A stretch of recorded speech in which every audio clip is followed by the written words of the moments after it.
Dans cette vidéo, nous allons continuer à parler de la lettre C.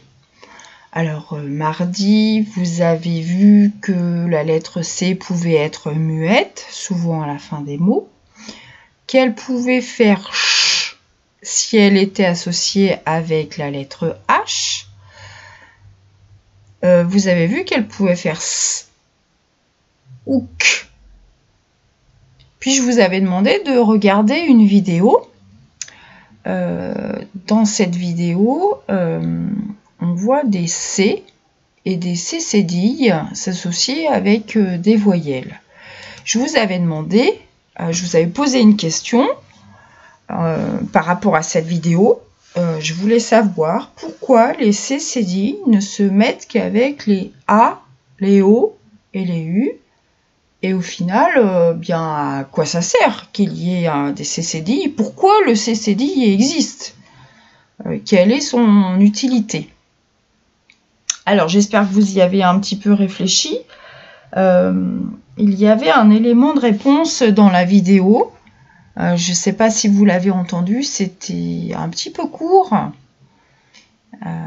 En fait, eh bien, la réponse, elle est dans la leçon que je vous ai fait copier hier.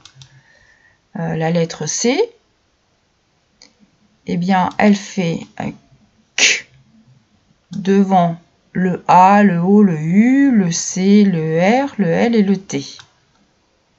Le C cédille, il existe pour pouvoir faire S avec le A, le O et le U.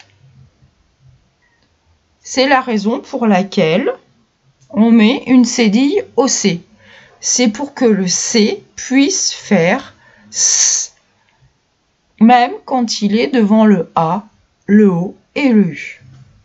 C'est pour ça que dans la vidéo, le C cédille ne s'associe jamais avec le E, le I, le Y. Vous avez dû voir que les C cédilles ne se mélangeaient pas avec ces lettres-là.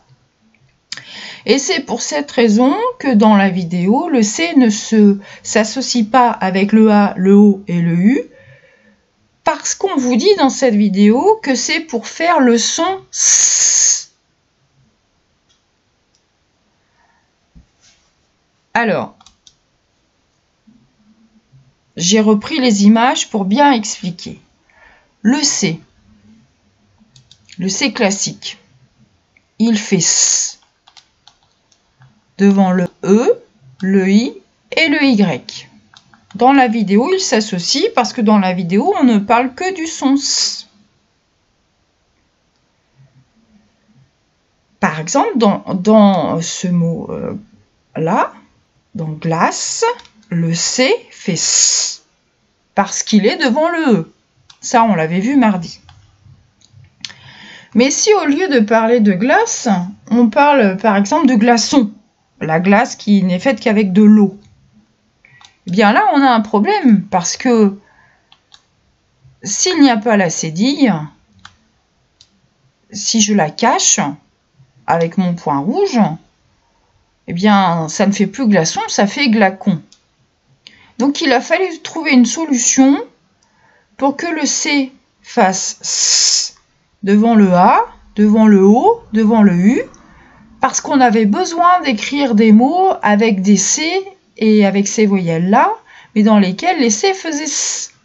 C'est pour ça qu'on a inventé la cédille, pour pouvoir écrire par exemple glaçon, pour pouvoir écrire reçu, par exemple, ou façade. La façade, c'est le devant d'une maison, par exemple, ou d'une école, peu importe. Donc, en fait, il va falloir que vous sachiez quand est-ce qu'il faut mettre un C ou quand est-ce qu'il faut mettre un C cédille. Parce que la difficulté, elle est là. Maintenant, vous savez que le C cédille, il va devant le A, devant le O, devant le U, pour qu'on puisse faire S.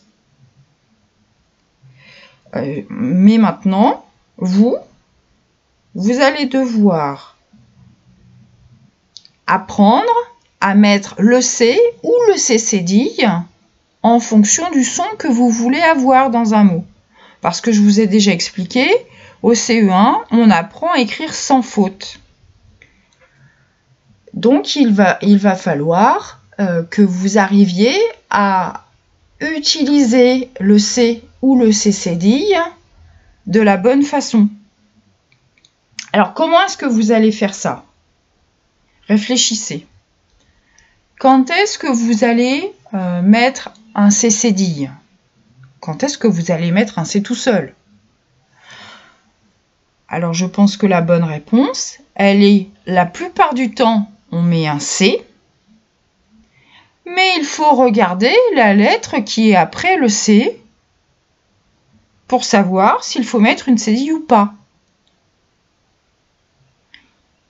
Donc, il faudra mettre une cédille seulement quand on veut faire S devant le A, devant le O et devant le U. Si on ne veut pas faire S, on ne met surtout pas de cédille. Et si après le C, ce n'est ni un A, ni un O, ni un U, on ne met surtout pas de cédille. Alors, on va s'entraîner un peu pour bien comprendre quand est-ce qu'il faut mettre cette cédille. Donc, je vais vous proposer un exercice sur l'ordinateur et un petit exercice sur le cahier de brouillon. Et mardi, on écrira la leçon et on se réentraînera sur le cahier.